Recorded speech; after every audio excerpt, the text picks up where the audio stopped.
Bonsoir à tous et à toutes. Merci de nous rejoindre ce soir pour un live qui est ciblé sur la liste des 24 heures du Mans qui est sortie aujourd'hui. On l'attendait, elle nous a fait défaut. On l'attendait plusieurs fois, donc maintenant elle est sortie. Et pour ce faire, je reçois Laurent Mercier, rédacteur en chef d'Endurance Info, pour nous faire le débriefing de cette liste des 24 2022. Salut Laurent, comment vas-tu? Bonsoir Alban, ça va et toi? Écoute, la forme, maintenant qu'on sait qui vient faire ces petites gammes aux 24 heures du Mans et qui vient jouer en France, on va pouvoir y aller. Donc on va commencer par la liste, Laurent. Ensuite, on fera de l'actualité et puis on prendra les questions de nos auditeurs dans le chat. Ça te va? C'est toi le boss. Allez. Laurent, on va commencer. Déjà, l'état des lieux, 5 hypercars, 27 LMP2, 2 de plus que l'année dernière, 7 GTE Pro et 23 GTE AM. Bon. Et 6 réservistes. Et 6 réservistes. En hypercar, qu'est-ce qu'on peut dire de plus? On a les 5 mêmes que l'année dernière. On n'a pas de nouveauté. Non. On n'a pas de nouveauté. On n'a pas de nouveauté particulière à part un petit remaniement d'équipage chez Glickenhaus, même si on a les mêmes têtes. Mais sinon, non, rien à dire. Les mêmes protagonistes pour s'imposer. Bon, on a quand même un petit changement chez Toyota avec Ryo Hirakawa qui remplace Kazuki Nakajima. Et pour le reste, écoute, Alpine, c'est bis repetita, et Glickenhaus, c'est toujours 2 voitures, donc avec Olivier Pla, Romain Dumas et Pipo Derani dans la 708 et 709, Ryan Briscoe, Richard Westbrook et Franck Mailleux, donc du déjà vu et du connu. Exactement. Alors par contre, on a eu pas mal d'interventions sur le groupe Endurance Live. Ils n'ont pas eu la surprise Bicoles. Donc c'était déjà annoncé, mais vu que la liste a été décalé, il y en a qui se sont peut-être dit c'est peut-être Bicoles qui va arriver. T'as pas eu de bruit, non, mais c'est pas que j'ai pas eu de bruit, c'est que de toute façon c'est matériellement impossible. La voiture, pour avoir discuté encore il y a quelques jours avec les gens de chez Bicoles, la voiture elle est censée rouler, elle n'est pas roulée, elle n'est pas homologuée. Donc à un moment, si tu veux, on va pas mettre une voiture qui, même si elle avait juste fait un déverminage, tu vas pas l'avoir au départ des 24 heures du Mans. C'est déjà le cas de Peugeot déjà qui peut pas rouler, alors que eux ils ont déjà pris la piste. Donc, de toute façon, c'était hors de question de voir Bicoles au départ des 24 heures du Mans cette année. Voilà. Donc, la question qui a été posée sur notre groupe, vous avez eu la réponse. On ne verra pas Bicoles cette année. Et ça n'a jamais été prévu, de toute façon. Donc, on est d'accord. Je pense qu'il ne faut pas aussi. Alors, ça, c'est mon point de vue personnel. Je pense que si les inscriptions ont été rouvertes, ce n'était pas forcément pour faire entrer de nouveaux candidats, mais plus peut-être pour changer le nom, l'entité de G-Drive Racing en Algarve Pro Racing, parce que tu ne peux pas changer l'identité d'un team comme ça. Tu as un comité de sélection, donc il faut réouvrir, changer le nom, et après reprendre Algarve Pro Racing à la place de G-Drive Racing. Donc il ne suffit pas de prendre la liste des engagés qui était prévue, de prendre un crayon, tu barres G-Drive Racing et tu mets Algarve Pro Racing. Donc je pense que c'est un petit peu plus complexe que ça. Donc je pense que c'est aussi pour ça qu'on a rouvert un petit peu cette liste, ces dossiers pour les 24 heures du Mans. On va dire que c'était plus d'ordre administratif. Exactement, mais c'est ce qui a été d'ailleurs dit clairement par la CO. Ah, voilà. Bon, Laurent, on va attaquer le plus gros plateau, le P2. Ouais. 27, dont une Ligier. Ouais. On a une Ligier, c'est celle du Team CD Sport qui a gagné l'Asian. Ouais, qui a gagné le titre en P3 en Asian Le Mans et qui avait déjà dès le début dit que s'ils allaient aux 24 heures du Mans, ce serait avec une Ligier, ce sera plus dans l'esprit d'un équipage Pro-Am. Donc quand tu fais du Pro-Am et que tu découvres les 24 heures du Mans, je suis pas persuadé qu'avoir une Oreca ou une Ligier, je suis pas persuadé qu'il y ait une grosse différence. Puisque de toute façon, tu joues pas la gagne avec un équipage Pro-Am, enfin tu joues pas la gagne de la catégorie au général. Donc ouais, on aura au moins une Ligier aux 24 heures du Mans. Donc c'est toujours sympa de ne pas avoir un plateau complet d'Oreca 07, même si bon, on a l'habitude ces dernières années. Oui, on a l'habitude ces dernières années, si tu veux, de voir quand même une majorité d'Oreca 07 en LMP2. En plus, pour l'instant, c'est des sports n'ont pris qu'un seul pilote, c'est Christophe Cresp qui est titularisé pour le moment. Ouais, exactement. Ensuite, et en fait, il y a 10 P2 en programme, donc ça s'est étoffé par rapport aussi à l'année dernière, ce qui peut être intéressant. On a aussi l'arrivée de Ricky Taylor chez Cool Racing. Chez Cool Racing, ouais, c'est pas tellement une surprise à la place de Nico Lapierre qui lui roule évidemment chez Alpine. Donc bon, Ricky Taylor, c'est un petit peu le mec des one shot au Mans qui vient un peu ces dernières années un petit peu remplacer quelqu'un dans une équipe. Donc, ouais, on a Ricky Taylor. Donc, bon, ça, c'est quelque chose, je pense, qui était prévu déjà depuis quelques temps. 3 WRT. Ouais, 3 WRT, voilà. Là, quand tu vois les 3 équipages, déjà, tu te dis, bon, ok, ça va être compliqué. Même le 3e, hein, bon, après, on va voir ce que va donner Rolf Heineken, puisque Rolf Heineken a quand même plus l'habitude de rouler en GT. Il a fait Le Mans l'année passée, mais en GTE. Et pas forcément en P2. Il n'y aura pas de course préparatoire avant pour cette voiture WRT. Il n'est pas prévu de rouler ni en ELMS, ni aux 6 heures de Spa, alors que c'est sur les terres de l'équipe belge. Donc ce sera vraiment un début au niveau de la journée test. Bon, il y aura des essais qui vont être faits avant, disputés avant. Mais enfin, moi, ça, j'ai déjà écrit, mais je suis particulièrement intéressé de voir Mirko Bortolotti dans une LMP2. Il nous manque plus que Marcello, et après, je pense qu'on aura un petit peu. Le GT World. Non, ben, le GT, les pilotes qui sont au top en GT3, tu vois, bon, Dries Vanthoor a déjà fait Le Mans la première année, il a gagné d'ailleurs en GT VAM, et puis on l'a vu aussi l'année passée en GTE Pro. Mais je pense que Bortolotti, Vanthoor, Heineken en P2 aussi, ça va être suffisamment solide. Et WRT. Et WRT. Oh, ils peuvent se permettre le triplé là, si tout se passe bien. Écoute, l'année dernière, ils étaient en route pour le doubler et on a vu à 5 minutes de la fin ce que ça a donné. Donc, sur le papier, oui, maintenant, bon, tu as quand même de la concurrence, mais WRT a suffisamment d'armes pour faire quelque chose de bien.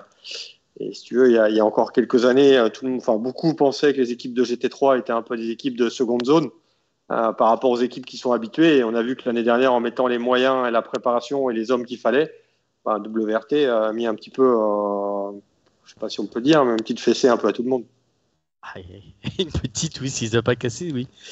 Ensuite, on va voir aussi un petit nouveau qui arrive en P2. On a DKR. Alors, pas un petit nouveau, parce que DKR a déjà fait Le Mans dans le passé.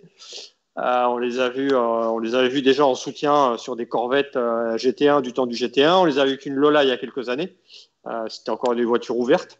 Mais oui, on aurait même pu avoir une deuxième invitation pour DKR en Asian Le Mans, mais du coup le titre est revenu à CD Sport. Mais ouais, DKR qui revient au Mans et qui a choisi une Oreca 07 avec Laurent Sor et Jean Glorieux. Voilà, on a aussi chez nous, côté français, on a Duquesne, Panis, Tech.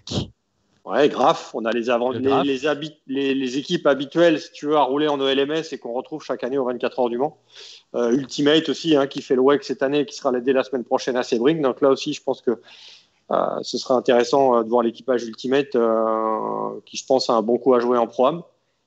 Donc c'est assez ouvert. Et on a aussi la petite dernière, TDS avec la Vaillante. Avec TDS, avec Vaillante, ouais, un programme sur 2 ans. Bon, on peut pas dire que TDS découvre les 24 heures du Mans et on peut pas dire que Michel Vaillant découvre les 24 heures du Mans aussi. Mais c'est sympa d'avoir un programme de 2 ans. Je pense que c'est un programme qui va monter en puissance et c'est bien de les voir dès cette année. Et Michel Vaillant, ça fait rêver. Je pense que si tu prends la liste des équipes et la liste des pilotes qui sont au Mans, Michel Vaillant a fait rêver tout le monde, moi le premier. Et c'est bien d'avoir une équipe vaillante avec TDS qui est au Mans depuis 2012 et ça aurait été dommage de ne pas avoir l'équipe au départ des 24 heures du Mans et en plus avec un rookie en P2. Et donc TDS a l'habitude de faire rouler des rookies aux 24 heures du Mans. On l'a vu ces dernières années. Donc bon, c'est pas trop de soucis aussi pour cette équipe donc qui fera rouler Philippe Simadomo. Exactement. Ensuite, bon, on va passer à G-Drive Algarve Pro. Donc là, G-Drive se mute en Algarve Pro par rapport à la situation actuelle. Donc voilà, avec Falb Florsch, c'est ça. Et on a un peu remanié un petit peu ce qu'il y avait. Donc évidemment, tu n'as plus Roman Rusinov, tu n'as plus Danil Kiat, qui étaient les 2 pilotes russes de chez G-Drive. Tu n'as plus G-Drive, mais tu as Algarve Pro, mais c'est pas trop un changement puisque c'était déjà Algarve Pro Racing qui faisait le soutien technique de G-Drive Racing. Donc, sauf qu'on est sous licence portugaise et non plus sous licence russe après tous les soucis, la guerre entre la Russie et l'Ukraine et le refus des Russes de signer le fameux papier édicté par la FIA, pardon. Donc, évidemment, on ne pouvait pas avoir G-Drive Racing et ça, comme tu le dis, ça mute en Algarve Pro Racing. Et on a les petits nouveaux qu'on ne connaît pas, que tu vas pouvoir et nous on va pouvoir découvrir le week-end prochain à Sebring. Donc on a Vector, on a Prema, on a Penske. qui eux. Qu'on connaît pas. Bon, on connaît un peu qu'on- tout le monde. Alors, on c'est connaît vrai. tout le monde, mais qu'on les a pas vus Là où rouler. tu as raison, oui, là où tu as raison, ce qu'on n'a pas vu rouler, qu'on n'a pas vu en P2. Bon, Penske, on les a déjà vus avec une Oreca 07, même si c'était sur un temps très court à Petit Le Mans il y a quelques années, avant le programme DPI. Pour Prema, c'est nouveau, puisque Prema est plutôt une équipe top niveau, mais en monoplace. Donc là, ça fait partie un petit peu des nouveautés. Puis après, le reste, c'est plus ou moins connu. Vector, il y a quand même beaucoup de personnel, de gens qui connaissent bien les 24 heures du Mans. Donc même si l'entité du team est nouvelle, je pense que là aussi, il n'y aura pas de problème d'adaptation. Puis c'est des équipes qui font le WEC en plus. Donc tu auras quand même Sebring et tu vas avoir Spa pour te faire la main. Exact. On a oublié F Corse aussi dans les petits nouveaux. Aussi. Ouais, Et là, puis c'est aussi un retour. chez les Français, on a oublié aussi le Panis Racing, qui eux, c'est les seuls Français pour l'instant qui ont monté sur le podium ces 2 dernières années aussi. Donc, Ouais, tout à fait. On l'a vu l'année passée aussi en ELMS où l'équipe a gagné une course à Monza.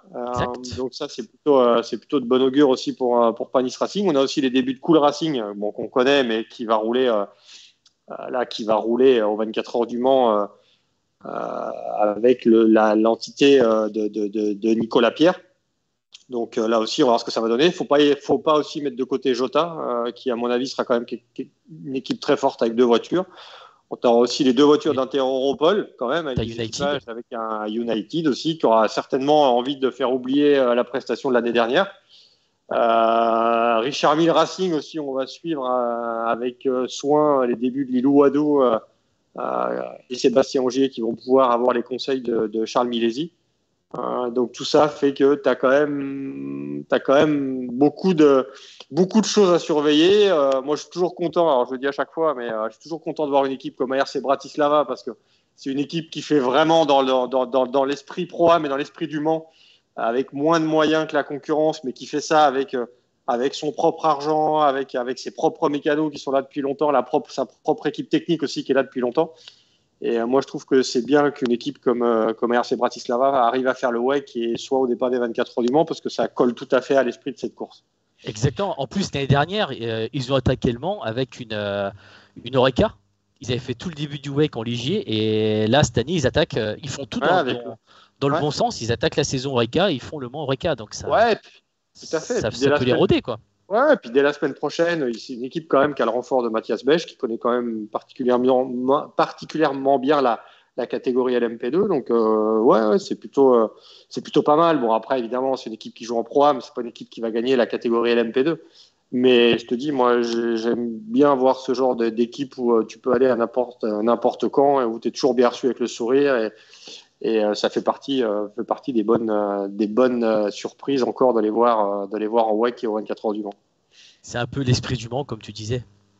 Ouais, tu as toujours eu des petits contre des gros, des gens qui avaient moins de moyens. Et moi, je te dis, Miro Konopka, c'est pas quelqu'un qui est milliardaire, c'est quelqu'un qui compte l'argent, qui a quand même certains moyens parce que tu peux pas faire ça si t'as pas de moyens financiers.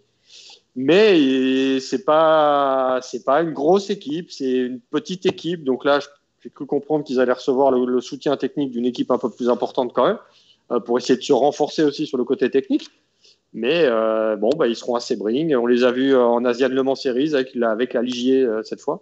On les a vus au 24 heures de Dubaï. Donc tu vois, c'est une équipe qui roule un petit peu partout. Et voilà, donc c'est totalement dans l'esprit. Et tiens, on parlait de Prema. Il faut aussi souligner qu'ils ont le soutien WRT. Prema, ouais. Ils n'ont pas le soutien de WRT, Prema. Ils n'ont pas comme. Non. Non. Il m'a semblé avoir vu que la Prema. Non, Prema, c'est plutôt Iron Lynx qui est un peu pas en soutien, mais c'est un peu une association Prema Iron Lynx. D'accord. C'est Real Team pour WRT. C'est Real Team aussi, oui. Il y avait aussi Real Team, tout à fait. C'est Real Team pour WRT avec la numéro 41. Laurent, la catégorie qui fait beaucoup couler d'encre l'année dernière et qui va nous intéresser cette année, le GTE Pro. On prend les mêmes et on recommence, sauf que là, on a un petit nouveau. Riley. Ouais. Avec un équipage pas déconnant. Avec Felipe Fraga, qui est plutôt un pilote peut-être pas forcément le plus connu, mais qui est pas le moins rapide non plus, qui est quand même très très bon. Un Shane Van Gisbergen, bon, Inutile de présenter Shane Van Gisbergen. On le connaît suffisamment par rapport à tout ce qu'il peut faire en supercar et ce qu'il a fait en Blancpain GT Series dans le passé. Et Sam Bird, qui est ancien pilote Ferrari en GT et qui revient du coup sur une voiture en GTE Pro. Mais on n'a pas de WeatherTech Racing qui était en GTE Pro l'année dernière, mais qui passe en GTE AM cette année. Et on n'a pas Oboto Racing, l'équipe préférée de mon ami Thomas Bastin. Qui n'est pas là et qui ne peut pas être là de toute façon, puisque cette équipe est engagée dans aucun championnat aussi bien ACO que IMSA. Et donc, ce qui lui ferme de fait les portes des 24 heures du Mans, contrairement à l'année passée où l'équipe était présente en Asian Le Mans Series. Bon, on sait que les courses n'ont pas commencé, Laurent. Est-ce qu'on peut mettre un petit biais sur la bataille Porsche-Ferrari ou Ferrari-Porsche, ou Corvette peut nous surprendre? On met un billet sur la bataille Porsche-Ferrari-Corvette, comme ça on ne se loupe pas. Ouais, parce que l'année dernière, Corvette n'ont pas été non plus très présents. Ils ont bénéficié de quelques faits de course. Est-ce que cette année, ils vont revenir un peu plus, ils vont muscler un peu plus leur jeu? Sachant que c'est la dernière année du GTE. C'est la dernière année du GTE Pro. Après, cette année, bon, évidemment, la Corvette fait tout le WEC avec une voiture, donc ça leur permet, si tu veux, de rouler toujours en GTE et puis de se familiariser au plateau du WEC. Ce qui n'était pas le cas dans le passé, puisque Corvette Racing venait que aux 24 heures du Mans ou de temps en temps sur quelques one-shots comme c'était prévu à Sebring, mais bon, il n'y a pas eu de super Sebring, donc c'était un peu plus compliqué. Mais même si on les a vus en début de saison l'année passée en WEC aussi pour préparer les 24 heures du Mans, mais là, il y a quand même une saison WEC. Bon, alors ok, tu me diras, il n'y a que 2 courses avant le Mans, parce qu'il y a Spa et les 1000 miles de Sebring. Mais c'est toujours un plus de les voir comme ça, alors que dans le championnat IMSA cette année, ils roulent dans la catégorie GT3 avec la GTE, donc c'est pas forcément les mêmes caractéristiques. Donc bon, tout va dépendre encore une fois de la BOP et on va voir ce que ça va donner. On espère que ça va être serré, que ça va être disputé. Parce que là, oui. Laurent, là, on est d'accord que ces 2 Corvettes, ce ne sont pas celles qui roulent actuellement en IMSA. Non, c'est les Corvettes de l'année dernière. On parle des Corvettes C8R dans la version GTE, dans la version de l'année passée, aussi bien en IMSA qu'en WEC, et non pas dans la version IMSA de cette année, puisque la version IMSA de cette année, la voiture a un ABS et a toutes les assistances au pilotage que peuvent avoir les voitures FIA GT3. Voilà. Et sachant que chez Ferrari aussi, chez F-Corse, il reste encore 2 baquets disponibles. Ouais, il reste 2 baquets disponibles, mais bon, il suffit de regarder la liste des pilotes officiels, et ce qu'on ne sait pas trop, c'est qui va être. Bon, enfin, on a quand même une petite idée, mais on va voir quand ça va être. Mais ça va être annoncé. Mais généralement, Ferrari tarde un petit peu toujours pour annoncer ses 3e pilotes. Et la petite catégorie qui nous fait plaisir, parce que celle-là aussi nous fait vibrer, la GTE-AM, où là, on a 23 concurrents. On a 23 concurrents, ouais. On a 23 concurrents avec toujours pareil, Porsche, Ferrari et Aston Martin. Et bon, 23 concurrents. On a toujours un petit peu les mêmes quand même oui. Que les années passées.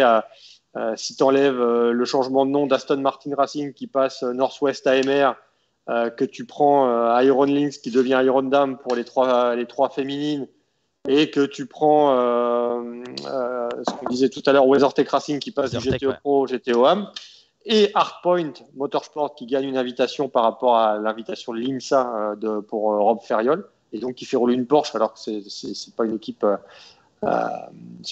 qu'on voit habituellement en GTE évidemment parce que cette équipe roule en GT3.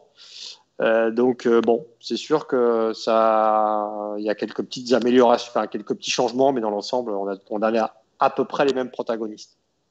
Ça va être la dernière cuvée? Non, c'est pas la dernière cuvée, puisque c'est la dernière cuvée en GTE Pro, mais c'est pas forcément la dernière cuvée en GTE AM.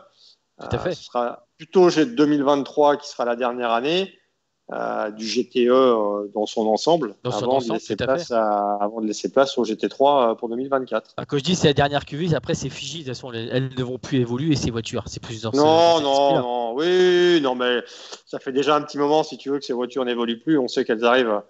Alors, je ne sais pas si on peut appeler ça en fin de vie, puisque c'est des voitures qui sont quand même assez récentes et qui coûtent quand même beaucoup d'argent. Mais c'est sûr qu'on va vite passer à des voitures de la catégorie GT3 d'ici 2 ans. Exact. Laurent, un petit mot sur les remplaçants? Ouais, un petit mot sur les remplaçants, que tu as quand même en proto les équipes qui ont plutôt délaissé l'OEC pour passer en IMSA, I-Class Racing et donc Racing Team Netherlands. Bon, voilà, donc on a 2 voitures de I-Class Racing, mais je pense que celle de Kevin Magnussen, Kevin Magnussen, on ne le verra pas au Mans, de par son retour en Formule 1 chez Haas, parce que je crois qu'il y a un Grand Prix le même week-end que les 24 heures du Mans de mémoire, il me semble à Bakou, je crois. Si c'est maintenu, parce que vu la situation, on ne sait pas trop ce qui peut arriver d'ici le mois de juin. Donc, est-ce que Yann Magnussen, le père, va rouler? Si le fils ne roule pas, ça, je ne sais pas. Et après, sinon, on a Rinaldi Racing qui était présent l'année passée, qui avait gagné un ticket suite à l'Asian et qui était encore présent cette année en Asian Le Mans et qui fera de l'European Le Mans Series et qui ne fait pas de GT3 en GT World Challenge cette année. Et puis, tu as Absolute qui sera aussi en ELMS.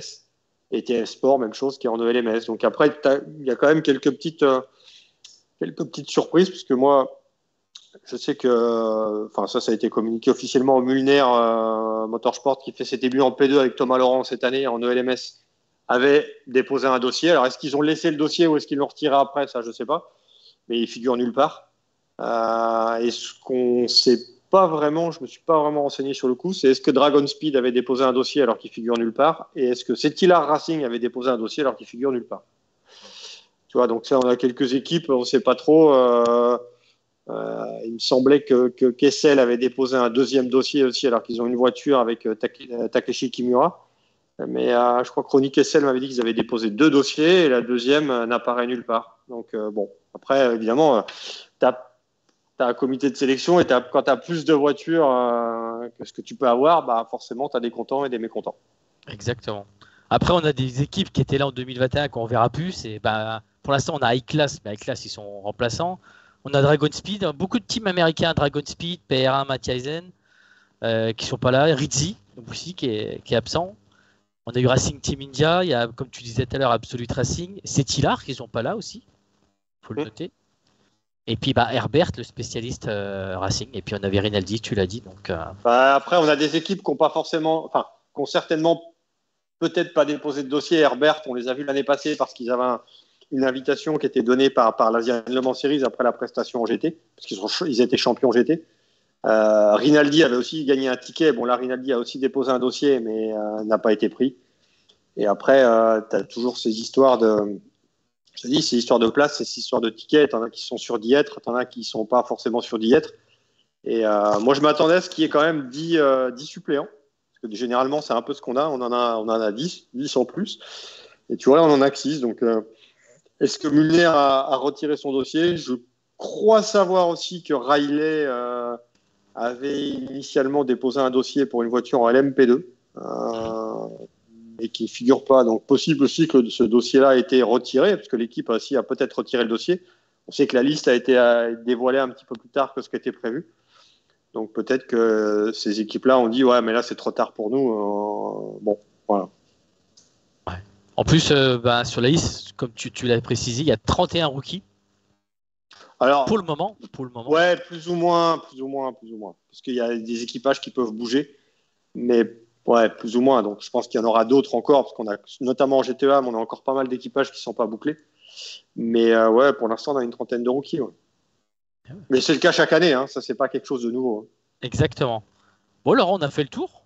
Qu'est-ce que t'en dis? Ou il y a d'autres choses à rajouter sur la liste qu'on vient de voir? Non, mais je pense que les gens qui pensaient qu'il n'y aurait pas assez de voitures, qu'il y aurait plein de défections parce qu'on avait rouvert les dossiers, c'était pas vraiment le cas. Je te dis, je pense que si la CO a communiqué que c'était d'ordre administratif, c'était réellement d'ordre administratif et qu'il y avait, tu vois, il y a encore plus de dossiers qui étaient déposés. Et donc voilà. Donc bon, il faut juste espérer que la situation, même si là on dépasse les limites du sport, mais que la situation politique s'envenime pas et que les choses s'améliorent rapidement. Exactement. Bon, Laurent, dans l'actu, on va faire un truc qui n'est pas très très frais. C'est bien sûr, on n'en a pas parlé en live, c'est la non-participation de Peugeot. Ouais, enfin ça. Tu nous l'avais dit, tu nous l'avais. 6 mois qu'on vous le dit, Peugeot, c'est pas une nouveauté. Et c'est pas aussi parce que, tout à l'heure, toi tu parlais de Baïkoles, c'est pas parce qu'on a rouvert les dossiers que Peugeot allait dire on va s'engager. Bien sûr, tout à fait. Alors, Donc, bon, la question se pose. Ils vont faire quelle course du WEC? ça c'est à eux qu'il faut demander, c'est pas à moi. Les premières, pas les premières, non, c'est trop tard. Ils vont faire les dernières? Bahreïn et Fuji, tu crois? Bah, ouais, je pense. Ouais. C'est soit tu commences à Monza après Le Mans en Europe, soit tu décales encore un peu et tu commences à Fuji. Donc, moi, ce que j'avais comme info, je me suis pas renseigné dernièrement, mais au début, c'était plutôt Fuji. Plutôt Fuji. Maintenant, si les essais avancent bien et que tout va dans le bon sens, bah, faut espérer les voir à Monza. Ce serait pas mal de les voir en Europe avant d'aller au Japon pour voir cette fameuse 9X8 qui va évidemment devoir, ou chez Peugeot, on va devoir trouver un nouveau pilote. Oui, exactement. Alors, ce serait plus sur un one-shot en WEC ou ce serait vraiment pour finir les 2 dernières de la saison? Bah, tu fais du fret loin pour aller au Japon, et pour aller au Japon, après, quand tu reviens, tu viens à Bahreïn avant de revenir en Europe. Donc, si la voiture est au Japon, bah, plutôt qu'elle revienne directement en Europe, tu as tout intérêt à la faire à la Bahreïn. Et je pense que la FIA et la CO étaient assez clairs, c'est que si Peugeot figurait sur la liste, c'était pour rouler cette année, et certainement pas pour faire un one-shot. Donc une fois que la voiture elle est homologuée, que tout est passé, après, tu as intérêt de l'engager en compétition, que tu t'appelles Peugeot, que tu t'appelles je sais pas qui. Donc peu importe. Donc là, oui, je pense qu'après, quand la voiture va débuter en compétition, elle finira la saison. Enfin, ça me paraît logique et c'est mon avis. Fred, est-ce qu'il est là, Fred? Il avait une question sur Peugeot. Oui, est-ce qu'on a Fred? Oui, Ouais, bonsoir tout le monde. salut Fred. C'est pas tellement sur l'engagement, puisqu'on savait qu'ils arriveraient tard dans la saison. Hein, Laurent nous l'avait dit et répété à la vôtre depuis bien longtemps. Là, moi, ce qui m'a surpris, c'est surtout la défection de leurs pilotes pour partir les traîner en fond de grille alors qu'ils pouvaient jouer le haut du tableau chez un constructeur qui préfère retourner dans une autre catégorie à faire le fond de grille, quoi. Et c'est quelque chose qui te surprend? Ça me déçoit plus que ça me surprend. Ouais, mais ça après, je pense que c'est qu'un pilote qui peut dire ça. Je pense que Oui. tous les pilotes rêvent de F1. Bon, Magnussen, c'est pas une nouveauté, il était déjà chez As. Alors moi, je suis pas spécialiste de F1, mais il a déjà roulé en F1. Je veux dire, à un moment, même si tu es fond de grille en F1 et qu'on te propose de revenir dans un baquet d'une F1, est-ce que tu peux vraiment dire non? Alors, je sais que lui, il avait dit que c'était fini, qu'on le reprendrait plus à aller dans une équipe comme ça pour jouer le fond de tableau et tout, qu'il avait fait son temps, qu'il allait ailleurs. Écoute, si on t'appelle, on te dit, bah écoute, tu peux faire une saison complète de Formule 1. Je vois mal un pilote dire non. Sachant qu'ils font pas Le Mans et qu'ils n'ont pas un programme complet en WEC. Qui Aussi. As? Non, Peugeot. Ah bon. Non, pas As. Bon, bonsoir les gars, moi je me permets, parce que quand même on parle un peu de F1, je me fais cette petite aparté, je me la permets. Euh, L'avantage de la saison 2022, faut se l'avouer, c'est que les cartes sont en partie rebattues dans ce qui avait été expliqué. Donc Magnussen se dit peut-être qu'il y a un petit coup à jouer là-dessus. Peut-être. Ouais, elle gagnera pas plus que Non, l'année dernière. mais peut-être qu'il trouvera des sensations qu'il avait pas eues depuis longtemps. Non, mais à un moment, il faut appeler un chat un chat. Je veux dire, on parle de F1, on parle de F1, et comme tu le dis, en fait, Peugeot faisait pas toute la saison. Je veux dire, à un moment, si on te parle de F1 et tout, qu'est-ce que tu veux? Tu connais beaucoup de pilotes, toi, qui refuseraient d'aller en F1, même si c'était pour aller faire fond de grille? Moi, pas vraiment. C'est Pareil. tout. C'est dommage. Alors, par contre, c'est un peu dommage parce que c'est quelqu'un que j'aurais bien voulu voir, parce qu'en IMSA, dès ses débuts, il a été très bon. Et c'est dommage, mais bon, ça fera. Écoute, le point positif, c'est que ça fera les affaires d'un autre pilote. Qui va Alors, Un petit justement, Thomas Laurent, par exemple.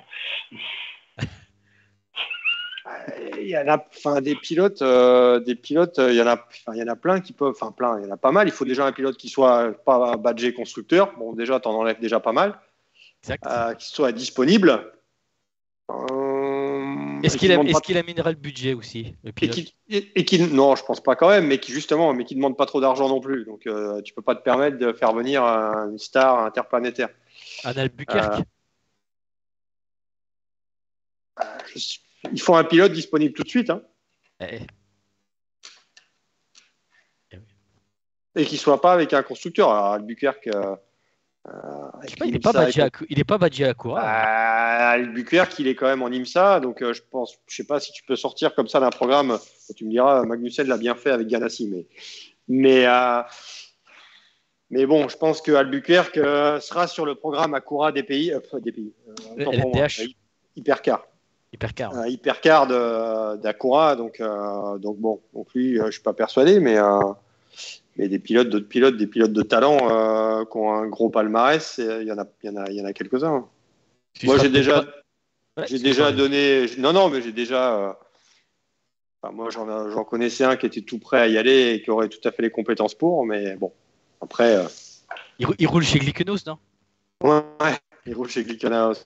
Il s'appelle Olivier Plat. Il est de Toulouse. Exactement. Bon, après, il y en a d'autres, des pilotes qui sont certainement capables de faire le job. Mais bon. Après, voilà, est-ce que ça va être un pilote français? Est-ce que ça va être un pilote d'endurance? Est-ce que ça va être. Il y a beaucoup de choses, quoi. Non, par contre, on ne sait pas quand est-ce qu'ils vont communiquer dessus. Non. Est-ce que ça peut être Rositer, tiens, le remplaçant? Le Waterboy. Why not? Je sais pas. Je sais pas. C'est pas quelque chose qui était prévu. Tu vois, on l'a annoncé un peu avant tout le monde, mais c'est pas quelque chose qui était prévu de longue date au final. Enfin, on sait pourquoi d'ailleurs. Magnussen va chez Haas. Donc bon. Je suis politique. On en parlera après. Voilà, c'est bon, Fred. T'as posé ta question pour Peugeot? Ouais. Maintenant, j'ai un petit peu hâte de la voir rouler, la version définitive, pour voir un petit peu ce que ça donne, quoi. Donc, on va attendre donc le mois de septembre pour voir ce que ça va donner. Bah, tu seras sûr de la voir. Une chose qui est sûre, tu la verras cette année. Ça, on ne sait pas quoi. Oui, tout à fait. N'est-ce pas, Laurent? Là, on se trompe pas, là. Il faut se lever la nuit, on se lèvera la nuit, puis voilà. Ouais, t'as l'habitude avec les 24 heures de Daytona et tout. C'est vrai. Et puis cette année, la semaine prochaine, avec les 12 heures aussi, ouais. on a l'habitude de coucher tard. Ouais, exactement. De toute façon, pour les 24 de Daytona, pour l'instant, il n'y aura pas la convergence pour que Peugeot aille à Daytona en 2023. En théorie, ouais. En théorie, il y aurait, mais est-ce qu'ils seront prêts? Est-ce qu'ils voudront le faire? Non, mais ouais, c'est pas est-ce qu'ils seront prêts, c'est est-ce qu'ils voudront le faire. Est-ce qu'ils ont un intérêt à le faire? Pour moi, pas vraiment. Mais si t'as pas de Peugeot aux États-Unis, je parle de la marque, la marque Stellantis, c'est quoi l'intérêt d'aller faire à Daytona? C'est quand même des programmes qui coûtent beaucoup d'argent. Trop, certainement, encore. Même si ça coûte moins cher que le P1, mais je pense que ça coûte encore beaucoup trop cher. Mais bon, après, quel est l'intérêt d'aller faire Daytona si tu fais pas tout le championnat IMSA? Je pense que la première saison, je pense que Peugeot aura suffisamment à faire avec le WEC. Il suffirait qu'en plus il manche en plus ou quoi. Et bon, donc je pense pas que ce soit prévu. Alors, enfin, je peux me tromper, mais je suis pas persuadé que ce soit prévu. Il y aura de la LMH à Daytona en 2023? Tu crois, non? Il n'y a rien qui te ressemble. Écoute, je sais, non, mais je sais que l'IMSA doit se servir de Sebring aussi pour voir ce que ça donne, prendre des informations sur un circuit américain, de voir avec ces hypercars. Maintenant, l'Alpine, déjà, tu la dégages parce qu'elle ne sera pas là l'année prochaine. Il reste Toyota et Glickenhaus pour l'instant, pour l'année prochaine. Tiens, Laurent, on est sur la LMH. On va faire une bonne transition. Maintenant, on va parler LMDH. Alors, Yann Clausen. Il y a encore des nouvelles marques pressenties en LMDH? Point d'interrogation. Autre que celles qui sont annoncées, déjà? Ouais. Est-ce qu'on a eu des nouveaux sons de cloche? Non. Alors, non, mais attends.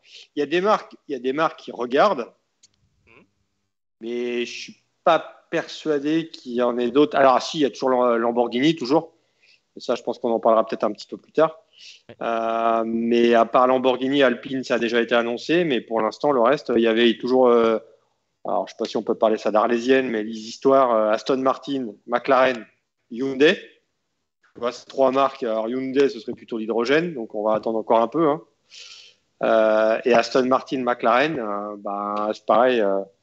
Ça fait longtemps qu'on en parle. Et Mercedes aussi, qu'on en parle aussi. Alors, toutes ces marques-là sont présentes en GT3, donc on ne sait toujours pas réellement si toutes les marques GT3 seront éligibles, ou est-ce que pour pouvoir prétendre à rouler en GT3 dans la championnat CO, il faut que la marque soit présente en hypercar, c'est-à-dire LMH ou LMDH. Donc moi j'ai 2 sons de cloche un peu différents, donc je ne sais pas ce qui va être décidé.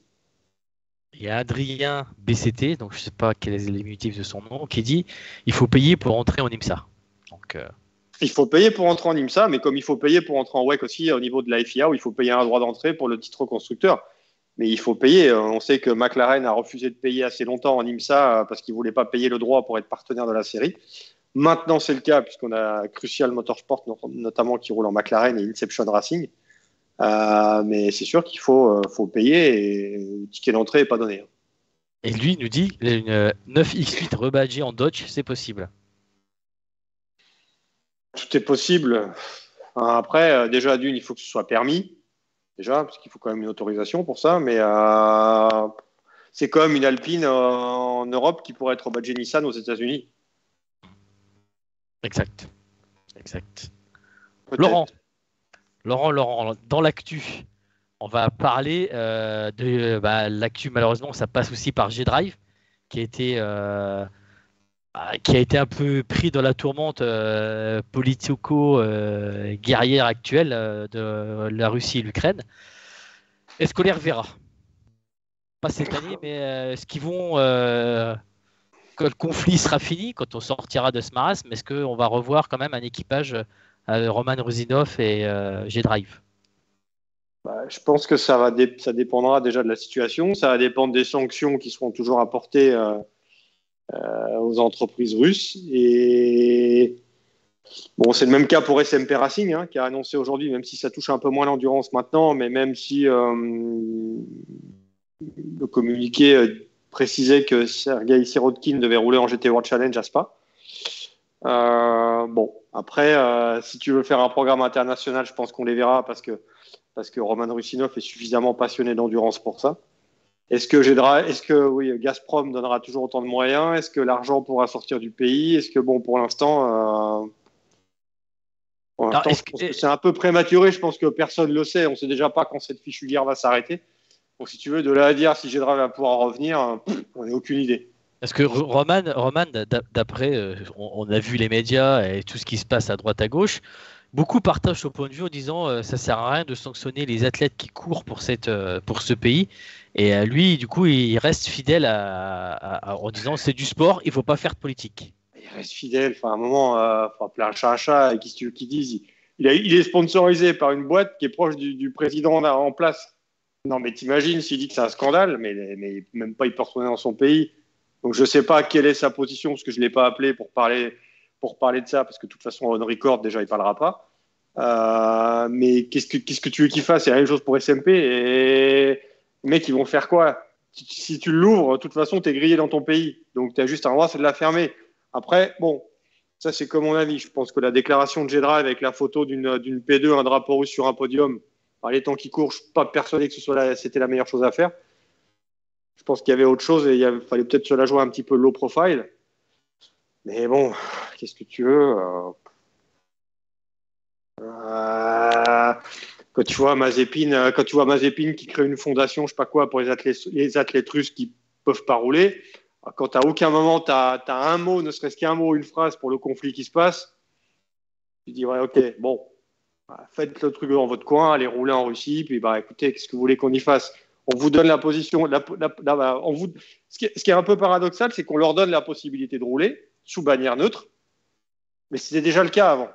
Exact. Si tu regardes, c'était déjà ce qu'on appelle RAF, la Russian Automobile Federation. Sauf que là, il fallait signer un papier qui allait un petit peu plus loin. C'est soit tu signes le papier, tu roules, soit tu signes pas le papier. Et tu restes à la maison. Tu restes à la maison. Alors oui, c'est chiant. Tu vois, par exemple, je prends l'exemple des équipes de vélo. Il y a une équipe de vélo qui est sponsorisée par Gazprom où ils sont exclus de toute compétition UCI. Dedans, tu as des cyclistes italiens qui n'ont rien demandé à personne. Le problème, c'est que c'est un dommage collatéral pour eux parce qu'ils ne peuvent pas pédaler non plus. Donc c'est un peu dommage, mais maintenant, qu'est-ce qu'on fait? C'est un peu. C'est pas simple. T'imagines une voiture G-Drive en ce moment, elle est roulée aux États-Unis. Et je pense tous les Américains lui balancent des canettes sur la tête. Enfin, pas sur la tête, mais sur le toit. Et donc c'est pas simple. Est-ce que tu vois une voiture rouler avec un sponsor russe G-Drive qui est une émanation de Gazprom, alors que toutes les sociétés ferment? Tu vois, Porsche ne fait plus de voitures en Russie, ne vend plus de voitures en Russie, Lamborghini, c'est la même chose, McDo a fermé, Starbucks a fermé, toutes les boîtes ferment, Apple a fermé. Donc, tu peux rien faire à part suivre aussi ce que font les autres. Exactement.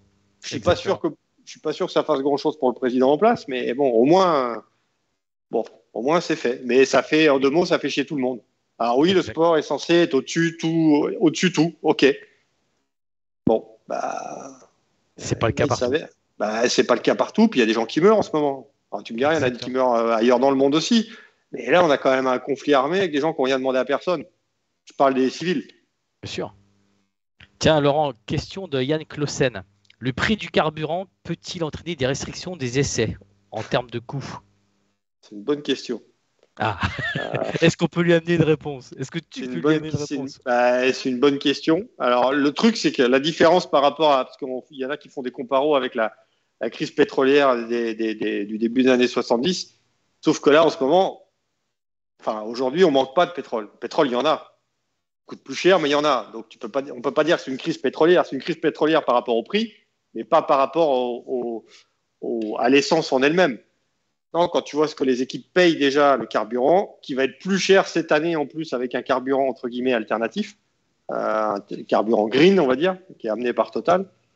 Quand tu vois les prix que ça coûte, si ça doit coûter plus cher, quand tu vois ce qu'il faut consommer sur une course de voiture, et c'est pareil, c'est un peu la même chose, c'est un peu politique, c'est que si le carburant venait à devenir aussi rare que de l'or, bon, j'exagère un peu, mais venait à devenir beaucoup trop cher, est-ce que ce sera bien vu qu'on fasse tourner les voitures de course? Moi, je pense que oui, parce que là, on n'en manque pas aujourd'hui. On ne manque pas de carburant. Du carburant, il y en a, sauf qu'il coûte cher. Exact. Donc, c'est pas exact. On n'est pas dans la même situation que ce qu'on a connu, ce que les plus anciens ont connu, si tu veux.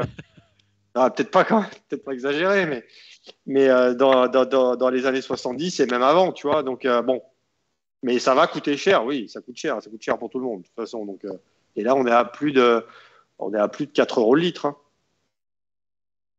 Laurent, on a une bonne transition. Quentin Joyeux, espérons qu'Audi vienne en LMDH. On va ouvrir le volet Audi. Alors, Maestro, est-ce qu'Audi va y aller en LMDH? Est-ce qu'Audi a communiqué réellement, officiellement? La réponse est non. Bon. Moi, la seule réponse que j'ai eue officielle de la part d'Audi, c'est, alors je suis pas le seul, on n'est pas le seul média à l'avoir eu, c'est Audi met le programme en stand-by pour 2 ou 3 mois. Ok. Bon, ça, je pense que c'est uniquement une déclaration, on va dire, corporate. Moi, je pense que le programme est mort. Morné. Tout simplement morné. D'accord. Alors, est-ce qu'il est morné, si tu veux, et que Lamborghini va prendre la suite d'Audi, c'est-à-dire que tu vires les anneaux et tu mets un taureau. Et tu mets un taureau, et c'est plus allemand, c'est italien, mais ça fait partie du même groupe, avec un changement de carrosserie. Bon, peut-être. Il y avait des rumeurs qui mettaient Lamborghini avec un autre constructeur de châssis multimatique, Ligier en l'occurrence, pour pas le nommer. Donc, bon, on te dit, tu as des infos comme quoi c'est signé, d'autres qui te disent que c'est pas signé, que c'est pas fait, que bon, après, je sais pas, je suis pas dans le secret des dieux. Est-ce que ça va être ça le truc? Bon, moi, j'ai quand même entendu que Lamborghini allait arriver. Bon, ça, je suis pas le seul à l'avoir entendu puisque c'est de notoriété publique. Ça tarde à arriver. Alors, est-ce que c'est pas Non. des fois le retard à l'allumage viendrait effacer la Ouais, mort mais d'Audi? après, j'ai cru comprendre que tu as des médias allemands qui disaient que si le programme s'arrêtait pour l'instant chez Audi, c'est parce qu'il manquait des composants, il manquait des pièces et tout. Ouais, alors ça, je pense que c'est ce qu'on appelle du pipeau. Je veux dire, l'Audi, la base, le socle, c'est une Porsche. La Porsche, elle roule. L'Audi, elle devait rouler, entre nous, elle devait rouler la semaine prochaine. Et elle avait une autre séance d'essai prévue d'ici la fin du mois. Donc, bon, la voiture, elle était assemblée. Elle était en cours de finalisation d'assemblage. Elle devait rouler dans quelques jours pour un roll-out avant une séance d'essai un peu plus poussée. Donc, la voiture, elle est prête. Et c'est ce que je suis en train d'écrire dans un article à paraître demain. C'est que tu as un peu l'impression qu'on est 10 ans en arrière. Quand Peugeot veut aller en WEC, Peugeot va en essai à Sebring. Et quand la voiture, elle roule à Sebring, on leur téléphone, on leur dit, bon les gars, vous rentrez, le programme est arrêté. Je dis, mais la voiture, elle roule. Pourquoi vous arrêtez? La voiture, elle roule, elle a été développée. 80% du budget a déjà été dépensé. Et là, pour Audi, c'est la même chose. Bon, là, la voiture, elle n'a pas encore roulé, mais le développement a été fait de cette voiture. Donc après, c'est là où tu comprends que le marketing prend le dessus sur le sport, et qu'au final, c'est dirigé par des gens qui connaissent rien au sport auto. On va appeler un chat un chat. Hein. Je parle pas d'Audi, hein, je parle en général. C'est tous les constructeurs la même chose. Si à la tête, tu as quelqu'un qui peut pas voir le sport auto, qui dit ouais, mais ça sert à rien, on coupe, on fait pas. Ils ont pas, tu vois, ils arrêtent un programme comme ça en claquant des doigts. Ce qui n'était pas le cas il y a, même si je n'ai pas vraiment connu de l'intérieur, mais ce qui n'était certainement pas le cas il y a 20 ou 25 ans. Là, tu as une équipe, tu as WRT qui assemble une voiture, qui doit la faire rouler, qui fait des investissements, qui renforce son équipe technique, qui fait ce qu'il faut pour que cette voiture, elle roule, qui met en place des budgets, qui fait rouler des P2 en attendant. Et là, on leur dit, mais en fait, bah non, ça va s'arrêter. Tu dis, mais c'est quoi votre histoire? C'est quoi l'idée là? Tout ça parce que Audi va aller en Formule 1. Donc on arrête, on n'a pas commencé, puis on arrête. Donc déjà, ça fout dans la merde WRT, grave, alors que c'est certainement l'une des meilleures équipes. Ça fout dans la merde la CO, la FIA, parce que c'est un constructeur de moins, donc c'est des voitures de moins, c'est de l'argent en moins. Puis il y a une histoire Audi avec les 24 heures du Mans. Je veux dire, je serais curieux de savoir ce que pense le docteur Ulrich de cette histoire. Hein. Il faudrait lui demander, tiens. Non, mais tu vois, lui qui a je sais toujours pas défendu les programmes. Exact. Je sais pas si tu te rappelles, fin d'année, c'était Porsche qui était annoncé en F1. C'était Mais pas peut-être que Audi. Porsche. Non, non, mais peut-être que Porsche va aussi venir en F1. Hein. Moi, enfin, c'était pas, enfin, à ma connaissance, pas quelque chose qui était prévu de longue date. Je veux dire, je pense que lundi après-midi, personne n'est au courant. Même WRT. Ça s'est décidé lors d'une réunion en disant, bah voilà. Ça a dû se décider mardi, je pense. Donc c'est quand même assez récent. Mais comme personne n'était au courant quelques jours avant de l'arrêt du programme Audi en LMP1, hein, c'est exactement la même chose. Hein. Moi, 3 jours avant, on m'a dit de sources sûres qu'il n'y avait aucun problème avec le programme LMP1. Et 3 jours après, bam, tout s'arrête. Alors ok, tu te dis, bon, Audi en LMP1, tout le monde savait qu'un jour il y aurait une fin. Et tu sais jamais quand, mais tu sais qu'à un moment ça va s'arrêter. Surtout après autant d'années. Mais là, tu crées un programme. Ils ont annoncé ça, je crois que c'est au mois de mars ou avril l'année dernière, dans un communiqué qui parlait du Dakar, mais qui ne parlait pas vraiment que du LMDH. La première chose qui a étonné tout le monde, c'est quand les pilotes ont été évoqués, on a parlé de Nico Müller, on a parlé de Ron Eras, c'est les pilotes qui ont communiqué, c'est pas Audi. Exact. Déjà, tu dis, c'est quand même un peu bizarre, ça a un peu étonné beaucoup de monde. Et Audi n'a pas fait un seul communiqué de presse sur le LMDH depuis cette fameuse annonce avec un visuel de loin qui avait été montré par Audi. Et depuis pratiquement un an, il n'y a pas eu une seule communication officielle sur le programme LMDH. Ce qui ne veut pas dire que la voiture n'existe pas, parce que la voiture, elle existe. La voiture est en cours de montage. Donc voilà, donc maintenant, reste à savoir ce que va faire WRT. J'espère pour l'équipe de Vincent Voss qu'ils vont pouvoir rebondir ailleurs parce qu'ils le méritent. Maintenant, les constructeurs, il n'y en a pas 50 pour l'instant, mais c'est une équipe qui veut continuer à faire le WEC. Et si moi j'étais à la place d'Acura, de Cadillac ou BM, qui n'a pas d'équipe pour l'instant officielle en WEC, Il y a un moment où j'aurais pris mon téléphone pour appeler Vincent pour savoir si c'était pas possible de faire quelque chose à l'avenir avec eux. Ouais. Justement, tiens, Laurent, on va voir Alan. Alan a une question pour Audi. Est-ce que tu es là, Alan? Oui, pas de souci. Eh ben, salut Alan, on Bonsoir t'écoute. messieurs, Alors. bonsoir Laurent. Bonsoir Alan. Alors j'ai été super attentif à tout ce que je viens d'entendre là, par rapport à Audi. Et beaucoup de choses en fait qui me paraissent bizarres par rapport à cette histoire en fait.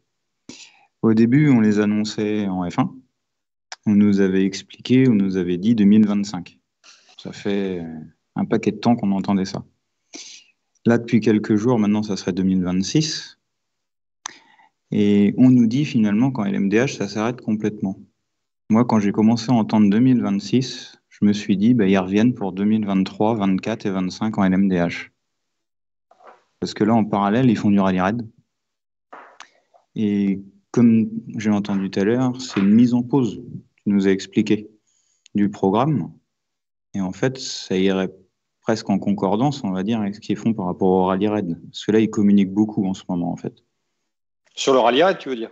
Ouais, énormément. Tous les jours, en fait, il y a des vidéos qui Ouais, il y a le passent Abu par rapport à Dhabi ça. Désert Challenge. Oui, le je sais Abu pas quoi. Dhabi Desert Challenge, oui, ils viennent de le gagner, en fait. Donc, c'est pour ça. Et puis, le RS Q e-tron, ça fait vendre, on va dire. C'est pour ça, quand tu disais de la politique, j'ai l'impression que c'est que de la politique, en fait. Bah, c'est un peu que de la politique. Pourquoi les constructeurs sont tous allés en Formule I? En fait, maintenant, Pareil. les constructeurs, maintenant, ils prennent les promoteurs et les championnats un peu comme un Kleenex. Tu vas parce que tu trouves ton compte pour 2 ans, 3 ans, puis après, ça te plaît pas, ou après, il y a un autre truc qui vient, puis tu dis, en fait, je me casse. Enfin, j'exagère, tu vois, je suis un peu vulgaire, mais c'est un peu ça. Oui. En fait, j'arrête. Ils s'en servent de vitrine pendant le temps que c'est valable, le gars. Ouais, je m'arrête et je vais faire autre chose. Voilà. Et comme c'est des programmes qui coûtent quand même beaucoup d'argent, bien plus qu'un programme GT3, parce qu'Audi est quand même en GT3, tu vois. Après, Audi est en GT3, par exemple, avec sa R8 depuis la fin des années 2000, donc ça fait quand même une paye, pardon, plus qu'une paille, que Audi est là avec la même voiture, avec le même châssis de base, même si la voiture, elle a évolué.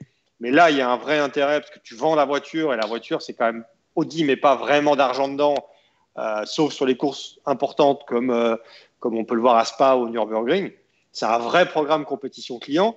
Maintenant, il y a aussi un truc, je pense qu'il ne faut pas oublier, je pense que beaucoup ont oublié, c'est qu'un programme LMDH, ça va coûter un bras et les 2 jambes. Hein. Ce n'est pas un programme LMP2+. Faut sauter ça de la tête. Hein. On parle de plusieurs millions d'euros. Alors, tu me diras, c'est déjà le cas pour une P2, mais un programme LMDH va coûter moins cher que du LMP1, mais va coûter très cher. Et pour moi, beaucoup trop cher pour une équipe privée. D'une, parce qu'il va falloir que l'équipe privée ait un département technique quand même suffisamment compétent, parce que c'est une voiture hybride, quand même. Donc, on ne peut pas donner ça à n'importe qui. Donc, il va falloir se renforcer, qu'il va falloir... c'est une voiture complexe, c'est pas une voiture simple. Hein. C'est pas parce que y a beaucoup de pièces communes, notamment le système hybride, que ça va être simple à faire fonctionner. Il y a plein de systèmes, il faut que tout marche, c'est de l'électronique, et on parle de fournir ça à des équipes privées. Mais à un moment, quand il va falloir mettre, je sais pas, entre 2 et 2,5 millions pour acheter une voiture, sans parler des pièces, sans parler du programme pour la faire rouler, tu mets déjà 2 millions, tu n'as pas acheté de pièces, tu n'as pas fait rouler la voiture. Et tu n'en achètes qu'une. Qui, en 2022, va mettre autant d'argent? Est-ce qu'il y en a beaucoup? Il y en a. Est-ce qu'il y en aura beaucoup? J'espère. Mais j'espère juste que ce n'est pas quelque chose qui va coûter encore beaucoup trop cher pour des équipes privées qui sont déjà pendues. Donc, Et on limite, sait pas. Et on sait pas. Non, mais et on sait pas aussi si ces voitures-là pour piloter pour des gentlemen. Alors que c'est eux un peu qui financent le truc. c'est eux qui apportent l'argent. Le LMDH a quelque chose de bien, c'est que c'est du GT3 en proto au final. C'est de la compétition client. C'est-à-dire que tu achètes une LMDH, tu peux rouler en IMSA. Alors, tu as moins de terrain de jeu qu'en WEC, qu'en GT3 évidemment. Et tu peux aller rouler en IMSA, tu peux aller rouler en WEC. Peut-être que tu pourras rouler un jour en ELMS ou en Asian Le Mans, je ne sais pas, s'il y a beaucoup de voitures. Mais si tout le monde, tous ceux qui disent qu'ils veulent aller en LMDH appuient sur le bouton et signent le chèque, il y aura du monde en LMDH. Mais il faut juste faire attention à s'assurer que les coûts ne soient pas trop élevés pour qu'une majorité d'équipes puissent y aller. Donc sur le papier, c'est parfait. Maintenant, comme moi je vois qu'Audi arrête, je me dis attention.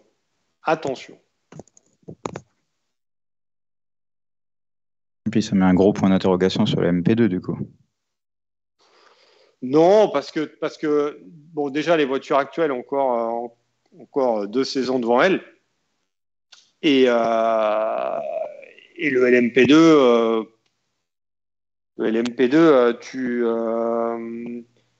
tu feras rouler des gentlemen. Après, la question, c'est est-ce qu'il vaut mieux mettre du LMDH mais sans le système hybride qui serait les nouvelles LMP2? Bon, ça, je sais pas. Il y en a beaucoup qui militeraient pour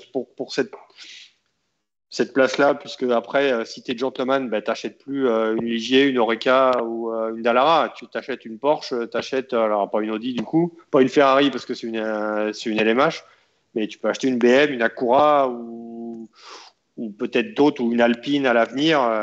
Et c'est peut-être un peu plus vendeur que d'avoir un constructeur de châssis, simplement. Mais il va falloir se poser, à mon avis, les bonnes questions d'un point de vue financier. Sur le papier, c'est parfait, il y a tout ce qu'il faut.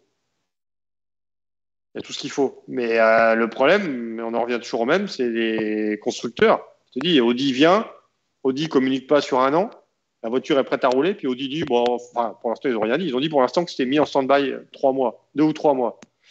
Donc on peut supposer que c'est dans l'attente d'une officialisation de la F1.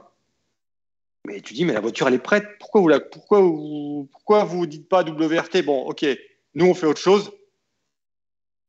La voiture, elle est faite. Prenez-la. On va vous aider en vous donnant des pilotes, en vous donnant un suivi. Faites-la rouler et on va essayer de vous supporter, au moins au début, pour essayer d'en vendre après. Donc, c'est ça qui est assez incompréhensible, au final, de la part de gens qui font du marketing, qui ne font pas de sport. Et pourquoi les constructeurs sont venus en Formule I, puis du jour où ils disent, oh, bon, en fait, la Formule I, nous, on s'en va. Mais par contre, tu étais bien content de venir. Et maintenant, la Formule I, c'était super, ça consomme pas, puis maintenant, on va faire autre chose. Ok. Surtout qu'en LMDH, tu peux avoir des teams support. C'est au contraire du LMH. Oui, tu peux. Ben justement, mais c'est l'avantage, tu vois. Mais oui, c'est ce qui fait le charme de la catégorie, c'est qu'aujourd'hui, si tu vas voir Antonello Coletta chez Ferrari, tu lui dis, bon, moi, je veux une Ferrari LMH pour 2024. Lui, il va te dire, t'es gentil, mais on va attendre un peu.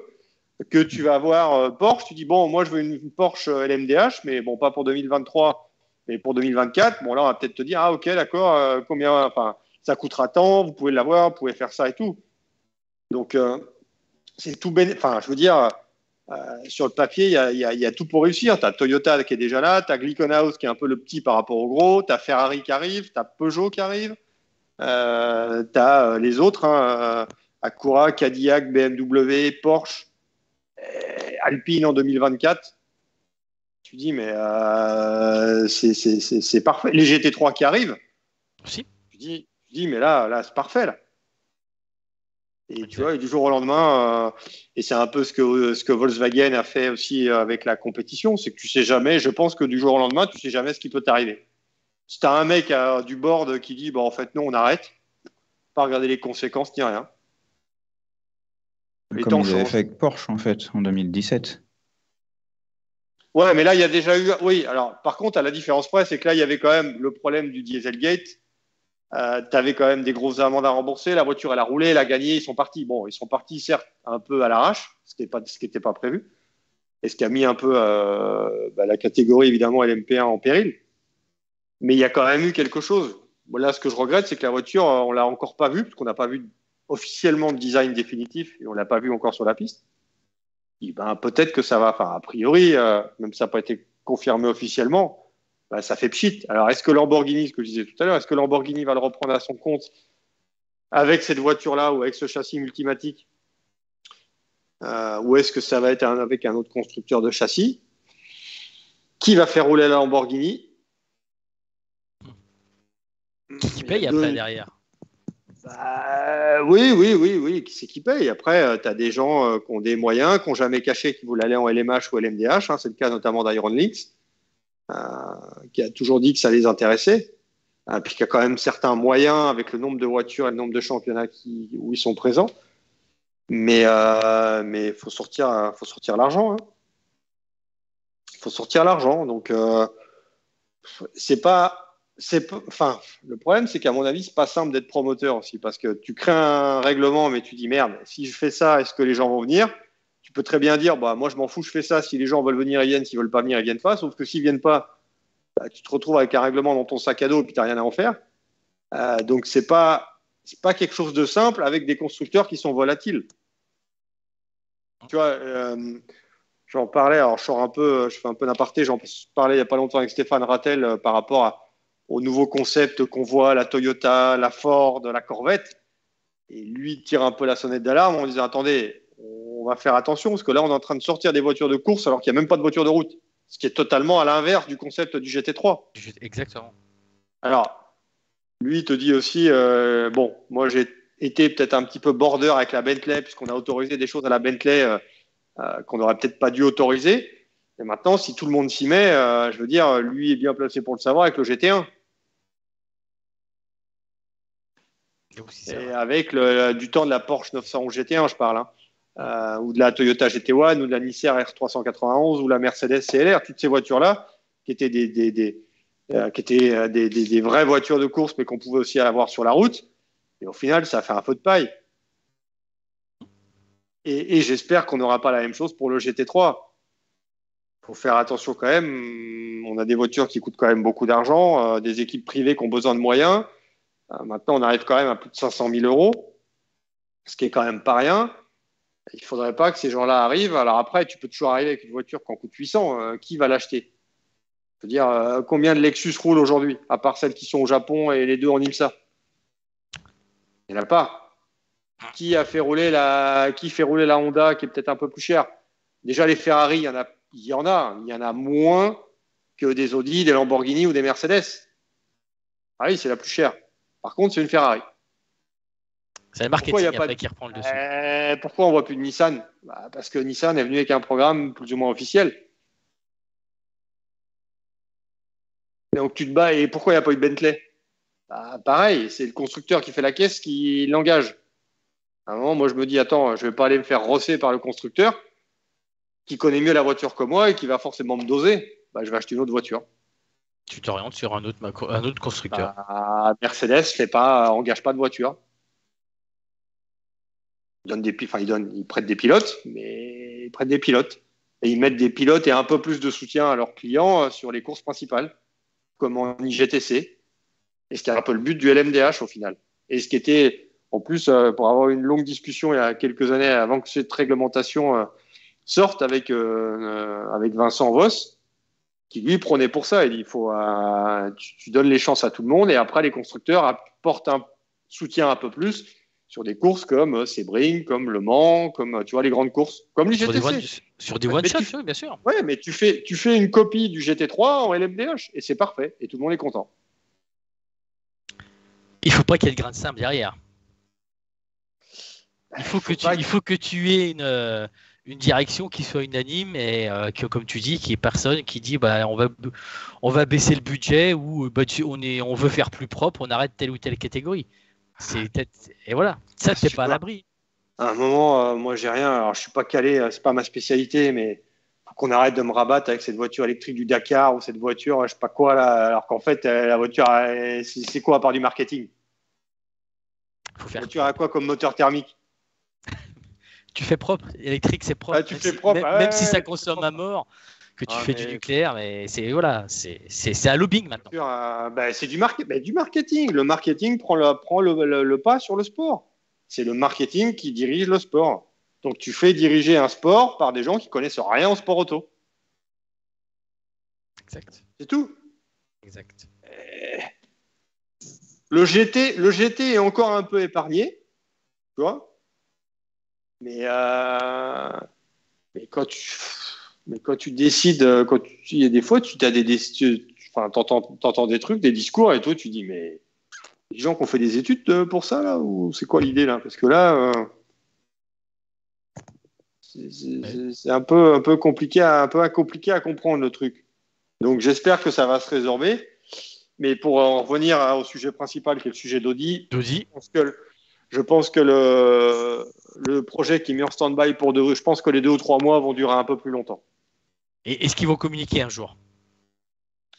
Bah, ils vont forcément communiquer. Maintenant, est-ce que c'est de bon ton de communiquer maintenant alors qu'il y a une guerre ou est-ce qu'on attend un peu de voir comment ça se passe?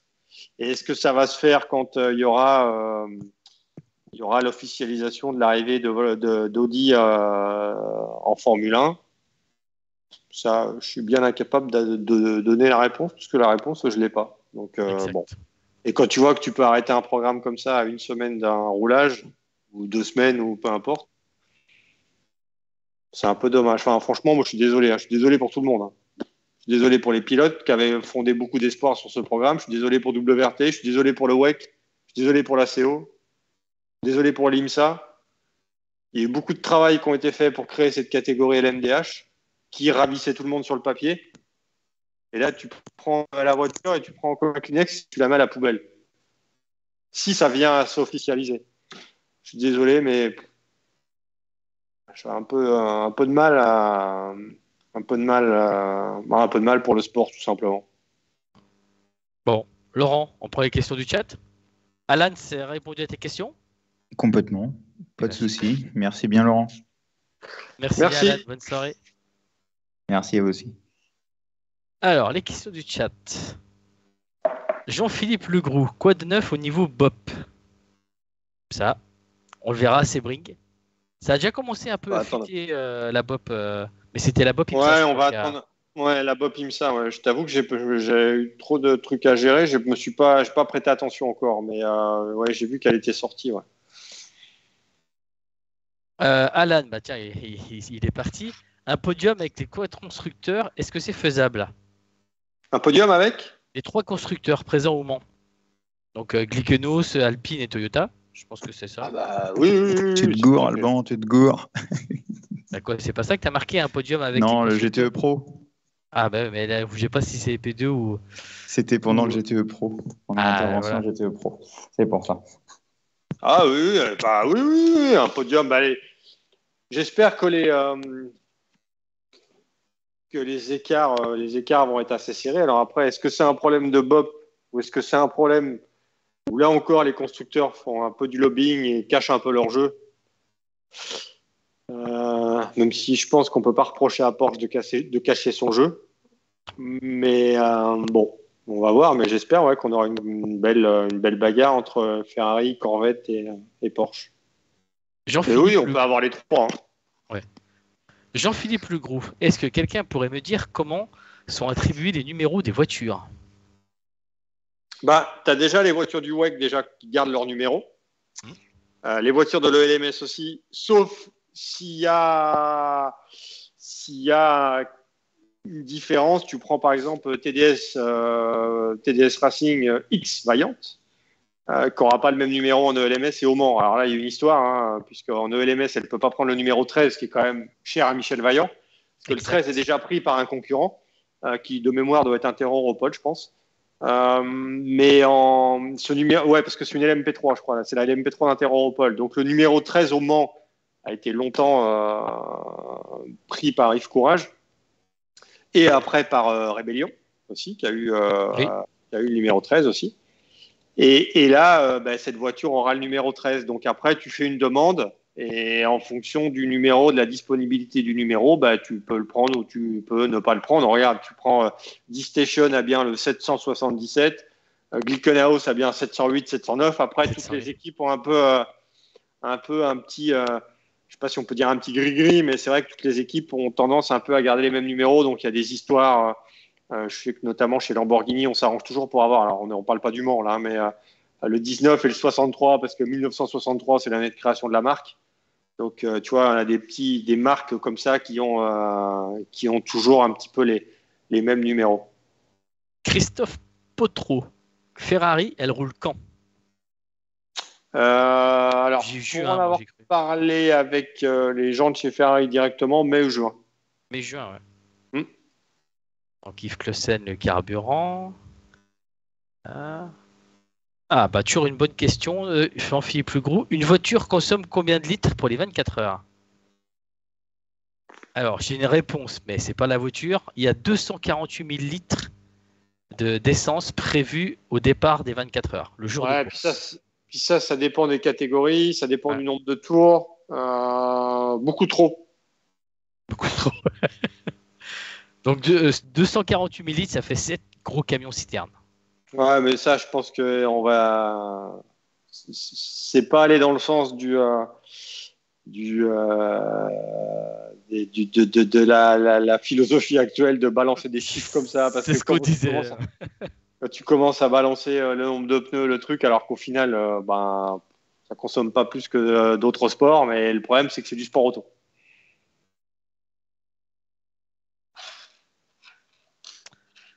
Alors, Étienne DRS décidé de stopper un programme d'un constructeur alors que tout était prêt pour le règlement hypercar, le plus grandiose sur le papier depuis 30 ans, c'est quand même vache. Hmm. Surtout si l'équipe sportive n'était pas au courant de la décision au-dessus d'eux. Donc ça corrobore avec ce que tu as expliqué.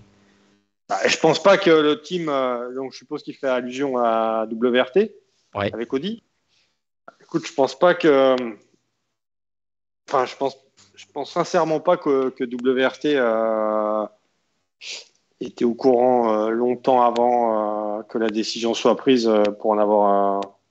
Enfin, j'ai régulièrement des discussions avec Vincent sur Vos sur les circuits, notamment la semaine dernière, enfin en début de semaine, pardon, au Paul Ricard, et où on a échangé sur plein de sujets, dont le LMDH. Et je pense pas, quand on a échangé, il avait quelconque son de cloche négatif. Donc je pense qu'il était tout simplement pas au courant.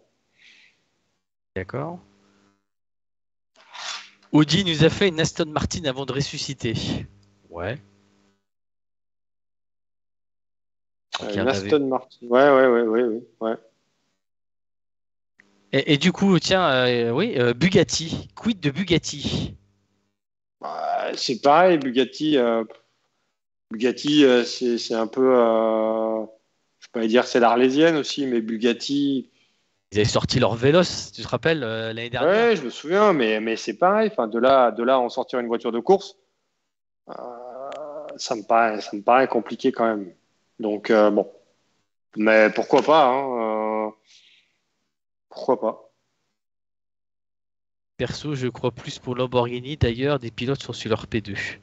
Ok, bon, Ah, bah voilà. alors ça c'est, Sylvain Débuleux. alors Sylvain, ça c'est deux choses. C'est ça aussi c'est quelque chose que j'ai expliqué dans un article, c'est que c'est pas parce que Mirko Bortolotti roule chez WRT qu'il faut y voir une quelconque relation avec Lamborghini. Qu'on soit clair là-dessus. Pour avoir échangé avec et WRT et Lamborghini à la tête de Lamborghini, ça n'a aucun lien. Tout simplement, la raison, elle est claire, elle est simple. Rolf Hüneken, qui a roulé pour Audi et pour WRT dans le passé, en 2020, quand Mirko Bortolotti était passé pilote Audi, Rolf Hüneken a fait Le Mans l'année passée en GTE, voulait faire Le Mans en P2, a appelé Vincent Vos pour savoir s'il y avait une possibilité de rouler aux 24 heures du Mans et en WEC. Bah, là, il n'y en avait plus parce que la liste WEC était déjà sortie. Bon, WRT a essayé de monter un programme. Vincent s'en est jamais caché d'essayer de faire une troisième voiture, sauf que lui, il voulait un projet sportif, mais quelque chose qui tienne la route. Rolf Hüneken étant la personne qui amène le gros du budget, est proche de Mirko Bortolotti. Et là, ils se sont dit, bon, on a peut-être quelque chose à faire. Mirko Bortolotti est pilote Lamborghini, mais a été pilote Audi il y a 2 ans et roulé pour WRT, donc il y a toujours des bonnes relations, sachant qu'en plus, c'est le même groupe. Idriss Venter roule pour Audi, donc on a essayé de réunir le budget pour faire rouler cette voiture, mais ça n'a aucun rapport avec l'histoire dont on parle. Ça arrange certainement Lamborghini que Mirko aille rouler dans une LMP2, mais c'est pas Lamborghini qui a dit on va mettre de l'argent pour que Mirko roule dans une LMP2 pour préparer un programme LMDH. C'est un peu, je vais pas dire c'est le fait du hasard, mais presque. L'initiative vient d'Heineken, elle vient pas de Lamborghini.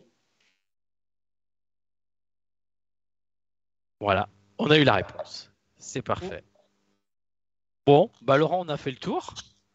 Qu'est-ce qu'on peut dire sur l'actu encore? Bah, il y a Super Sebring qui arrive, donc il va y avoir du WEC de l'IMSA. On a parlé un peu de la pop IMSA. Le WEC, là, ça va être le 12 et ça va être le prologue. Ce week-end, là, ouais. Ce week-end, le prologue. Donc, du coup, toi, tu t'envoles, tu pars quand dimanche. Ouais. Donc, voilà, c'est cool.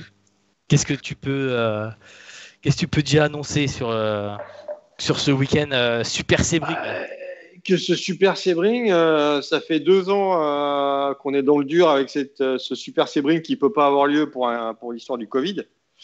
Donc bon, on est plutôt tous contents que cette course puisse avoir lieu. En plus, c'est quand même ici que le WEC a commencé en 2012.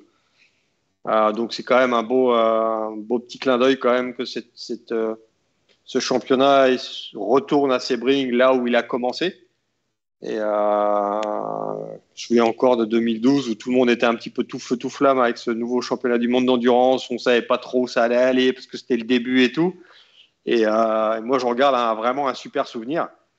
Et depuis 2012, c'est un championnat quand même qui a traversé des hauts et des bas parce que ça reste un championnat du monde. Et c'est pas simple de monter un championnat du monde, mais qui a su rebondir. Tu vois, on a connu un creux avec le départ d'Audi, le départ de Porsche, le fiasco Nissan. Là, il faut un petit peu sortir les rames en attendant 2023, l'année du centenaire avec Porsche, avec Ferrari, avec Peugeot, avec tous ces constructeurs. Mais aujourd'hui, et c'est peut-être aussi ce qui fait un peu, alors je ne vais pas aller dire peur, mais je pense que ça arrange bien aussi la F1 qu'un groupe comme Volkswagen Audi, enfin le groupe VAG, aille en Formule 1. Parce qu'aujourd'hui, on ne va pas se mentir, la seule alternative à la F1, alors attention, à un degré quand même moindre, et la seule alternative à la F1 aujourd'hui, c'est l'endurance. C'est pas la Formule I, je suis désolé, c'est pas le WRC non plus. Donc la seule alternative à la F1, c'est l'endurance. Tous les pilotes veulent faire le Mans. J'ai eu la chance de longuement m'entretenir avec Valentino Rossi il y a 3 jours. Et qui est tout feu tout flamme pour aller au Mans un jour et tout. Et déjà cette année, il va y aller, je pense, en spectateur averti pour préparer le futur. Et tout le monde veut aller au Mans et les jeunes arrivent de plus en plus jeunes, d'ailleurs, en endurance. Il suffit de regarder la liste des pilotes. Hein. Quand tu vois que maintenant, tu arrives en F3 ou en F2, que ça te coûte un bras, les 2 jambes et beaucoup, beaucoup, beaucoup, beaucoup d'argent pour au final ne pas aller en F1. Ils se disent merde, il y a pas mal de constructeurs en endurance, aussi bien en proto qu'en GT. Donc autant tenter sa chance en GT ou en proto. Et oui, c'est la seule alternative à la F1. Donc en 2012-2013, on avait aussi plusieurs constructeurs. Je pense que la F1 aurait bien aimé avoir des gens comme Audi, comme Porsche, qui étaient en LMP1, ou même Toyota qui a été en F1 dans le passé.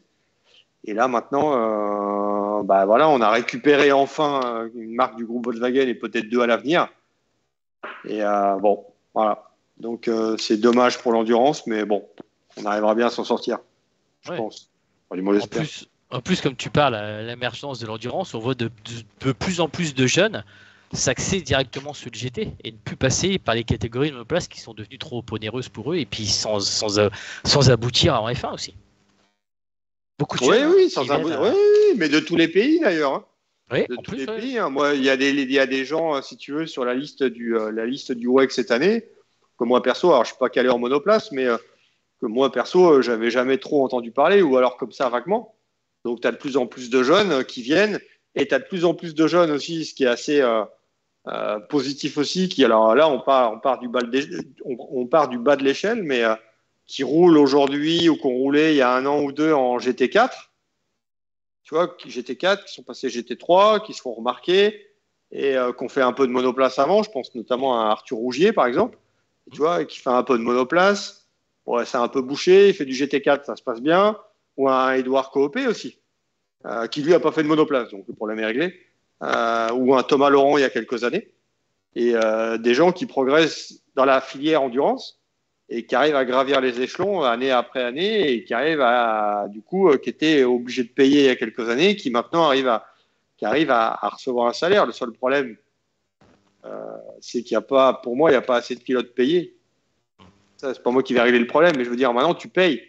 Exact. En fait, c'est quand même un sport qui est paradoxal. C'est toi qui emmènes l'argent pour faire le show. Eh oui. Moi, En plus, j'ai des pilotes dont je tairai le nom, qui ont un palmarès long comme le bras. Enfin, le bras, il est là. Long comme le bras. Et à qui on demande de l'argent. un pilote français, des jeunes pilotes français. Non, non, pas forcément. Non, non, même des pilotes étrangers à qui on demande de l'argent. Quand tu discutes avec certains pilotes, j'ai encore fait en GT World Challenge pour leur demander à certains pilotes, leur dire mais tu vas rouler au Mans. On dit bah non, parce qu'on me demande de l'argent. Et tu dis mais non, mais comment c'est possible? Ouais. C'est soit t'emmènes de l'argent, soit t'es pas payé. C'est tu roules ou tu Ouais, payes. donc- Enfin, tu payes et tu roules. Bah ouais. Alors après, c'est la même chose dans d'autres sports, mais là tu es obligé de payer pour faire ton métier au final. Ou au mieux de rouler à zéro, alors que tu risques ta vie dans une voiture, parce qu'on parle quand même de rouler à haute vitesse, on parle pas de taper dans un ballon. Exact. Exact. En plus, tiens, Laurent, Christophe Potreau nous fait remarquer que c'est les 70 ans de Sebring cette année. Ouais, circuit en plus qui a été imaginé par un Russe. Et bah du coup, tu vas pas chômer, hein, parce que tu vas couvrir l'IMSA et le WEC. Pensez aux commissaires là-bas, parce qu'eux aussi, ils vont pas chômer là. Ouais. Ouais, mais bon, écoute, c'est le soleil de la Floride, qu'est-ce que je te dise? Il y a pire, hein. Nicolas Jamois prend tes t-shirts, il fait 30 degrés. Ils annoncent 30 degrés. Ouais, j'ai vu. Non, non, mais Sebring, c'est toujours particulier. C'est toujours particulier. C'est totalement différent de Daytona. Bon, il fait beau, ça c'est sûr. Bon, t'es pas en bord de mer, contrairement à Daytona, parce que là, t'es plus dans les terres. C'est dans les terres, ouais. Il y a plutôt rien autour. Je veux dire, c'est assez courant que ton hôtel soit à 45 minutes ou 1 heure du circuit. Donc ça, je t'avoue que ça pique un peu quand il faut arriver très tôt le matin, il faut partir très tard le soir. Donc nous, cette année, on a un peu plus de chance parce qu'on aurait été un peu plus près que par le passé. Mais Sebring, ça reste Sebring. Alors, il y a aussi quelques mauvais souvenirs à Sebring. C'est là où s'est tué Bob Bolek notamment. Exact. Donc ça, bon, c'est plutôt une mauvaise. Évidemment, ça fait partie des mauvaises nouvelles. Et c'est au mois de mars. C'est en mars qu'il s'est tué. Oui, à Sebring, en vélo, en plus. Tiens, Yves Clausen, Laurent, tu prends ton vélo? Malheureusement, je le prends pas. Non. C'est compliqué. C'est compliqué. J'aimerais bien en trouver un sur place. Mais c'est compliqué parce que tu peux pas même pas en choper un dans une équipe parce que toutes les équipes emmènent des containers. Ou alors il faut en choper un dans une équipe américaine. Mais non, malheureusement, j'aurais pas forcément le temps en plus, mais j'en ferai peut-être la deuxième semaine après, enfin la semaine juste après Sebring peut-être. Possible. Ok. Bon. Eh ben écoute, très bien. Laurent. Mais ce qui est bien, et je te coupe Alban. Et ce qui est bien, ce qu'il faut souligner, c'est que le WEC sera diffusé à la télé et que les 12 heures de Sebring seront aussi diffusées à la télé. Exactement. Donc il faut quand même le souligner parce que tu as Automoto la chaîne pour les 12 heures et tu auras la chaîne L'équipe et Eurosport pour la manche de WEC, en plus de l'application du WEC. Et bon, c'est quand même à souligner parce que les deux courses sont diffusées à la télé et là aussi, je pense que les promoteurs du championnat et les diffuseurs jouent le jeu et on ne peut que se féliciter que les courses d'endurance soient diffusées à la télé. Et surtout aussi, il faut quand même voir qu'il faut prendre son abonnement Endurance Info parce que tu nous mets des contenus assez croustillants. Donc, ce petit abonnement pourrait être le petit plus. Ouais. Oui. Et il y aura de plus en plus. Alors, je suis désolé, si ça tenait qu'à moi, je ne ferais pas payer. Mais à un moment, le problème, c'est qu'il faut bien que quelqu'un nous donne à manger. Qui paye, ouais. C'est Loki qui paye, ouais. Et on a un abonnement à 10 € par an qui va certainement monter un petit peu parce qu'il y aura de plus en plus de contenu, je pense, un peu exclusif et un peu, évidemment, payant, premium, on va dire. Et parce que 10 € par an, c'est peut-être pas beaucoup, mais si on multiplie par plusieurs milliers d'abonnés, ça fait quand même un certain revenu. Un déplacement à Sebring, notamment, c'est quelque chose qui coûte quand même beaucoup d'argent parce que les prix des avions, on peut quand même pas baisser. Entre le prix des avions, l'hôtel là-bas sur place qui est quand même très cher, plus la voiture, plus les repas, parce qu'on va pas passer une semaine sans manger quand même. Donc forcément, ça a un coût et comme Endurance Info cherche à se développer cette année, je vous conseille de prendre un abonnement à 10 € par an. Alors, il y a eu quelques petits couacs. D'ailleurs, je vais rectifier un peu parce qu'il y a eu quelques petits couacs pour les anciens abonnés qui ont voulu se réabonner par rapport aux histoires de mots de passe. Pour recevoir l'ancien mot de passe, non, pour avoir un nouveau mot de passe, il fallait donner l'ancien, même si on ne se souvient plus de l'ancien. Donc, il y a eu un bug. Évidemment, ce n'est pas facile. Donc, normalement, le bug est réglé. Et je tiens aussi à préciser que depuis quelques jours, il est possible d'enregistrer son mot de passe. Il y a une petite case à cocher avec marqué « Restez connecté ». Et si vous cliquez dessus, si la technique ne fait pas des siennes, vous êtes enregistré pour la durée de votre abonnement. Donc, vous n'aurez pas besoin de le remettre à chaque fois sur le même appareil. Et ça, c'est un vrai plus. Et voilà. Et ben tout est dit. Donc 10 € par mois pour le moment. Non, par an, malheureusement. Par an. Autant pour moi, je confondais que Canal+. Tu vas me plomber. Tu vas me plomber. Tu es en train de me plomber, Alban, là. Non. Ah, Mais 10 € l'année pour des super contenus, parce que moi, on s'est tous abonnés dans mon entourage, parce que c'est vrai que tu donnes des informations. Les informations sont super, mais des fois, on aime bien regarder un peu le classique, qui est très, très intéressant, qui est bien développé. Tu nous mets aussi ton petit billet, ton humeur suivant tes réactions suivant sur certains faits. Et franchement, c'est pour 10 €. Mais normalement, je pense qu'il y aura un peu plus de contenu un peu premium. On va essayer de donner un peu plus, d'être encore un peu plus près de l'info. Alors, c'est pas pour ça qu'on va faire payer toute l'info, mais il y a certaines choses évidemment qu'on mettra en accès à abonnés, parce que si vous payez, il faut que vous ayez quelque chose en retour. Donc, il faut offrir quelque chose en retour aux gens qui soutiennent, on va dire entre guillemets, la cause. Et sachez que on vend aussi des packs aux équipes, par exemple, une équipe peut acheter 10, 15, 20 abonnements, et pour son personnel, on a un deal aussi avec le club ACO qui fonctionne bien, avec dans la formule où il y a un abonnement à Endurance Info en plus du club ACO. Mais c'est la même chose pour les équipes. Donc ça, c'est plutôt positif. Et je remercie d'ailleurs encore une fois les gens qui soutiennent la cause. Voilà, Étienne DRS, personnellement, j'avais payé un abonnement à 24 € par an au début pour du premium. Je ne le regrette pas, ça ne m'a pas dérangé. Qu'est-ce qu'on a? Ah, Alan, et les t-shirts Endurance Info, ça sort quand? Alors ça, il faut demander à mon ami Quentin Guibert. On en a. Il y a une boutique. Alors, il faudrait regarder, parce qu'on a un peu lâché l'histoire de la boutique. C'est certainement quelque chose qu'on va remettre en place. C'est Quentin qui nous fait tous les visuels et tout. Avait préparé des t-shirts. Et peut-être qu'on va recréer quelque chose. Mais aussi bien Quentin que moi, on est un petit peu sous l'eau. Il nous manque un petit peu de temps. Mais peut-être qu'on va revoir une boutique à l'avenir, et on va essayer de faire quelque chose aussi, notamment avec Stand 21, pour faire quelque chose de bien en termes de merchandising. Et tu avais fait les masques qui avaient bien marché, qui étaient très sympathiques. Ouais, on avait fait les masques. Ouais. Alors, pour être totalement franc, j'espère qu'on n'en fera plus, parce que ce sera plutôt bon signe. Ah oui. Si on ne fait plus de masques. Mais ouais, ça avait plutôt bien marché, puisqu'on a tout vendu. Mais bon, on va essayer de trouver du merchandising un peu plus sympa et un peu plus fun. Donc on a quelques idées dans les cartons, mais bon, il faut un petit peu de temps. Tiens, par exemple, ça c'est dispo. Le mug Endurance Info fait par Quentin Guibert. Et alors, il est à combien? Comme ça, les gens le savent. C'est une bonne question. Pas cher. Pas cher. Gratuit jusqu'à la caisse, comme on dit. Exactement. Pas cher. Non, mais pas cher. C'est donné. Il y a qui nous dit que... Attends. Il y a Jean-Philippe Legroux. Très très bien le nouveau site. Super la page classique. Tu vois, hein, t'es bien coté là. Les t-shirts, très bonne idée. Ça monte en termes de... Enfin, ça monte toujours un petit peu en termes de visites, en termes de nombre de clics et tout, même si même les périodes où il y a pas de l'actu fraîche. Tu vois, hier, on a eu l'histoire Audi, Magnussen. Aujourd'hui, il y a la liste des 24 heures du Mans, donc forcément, il y a plus de clics. Et tu vas pas avoir des infos breaking news, on va dire, tous les jours. Mais c'est sûr que David qui bosse aussi avec nous et fait plus dans le classique, avec des interviews aussi qui sont appréciées. Et ça aussi, c'est quelque chose qu'on va essayer de développer encore. On a d'autres idées, d'autres projets qui verront ou qui ne verront pas le jour.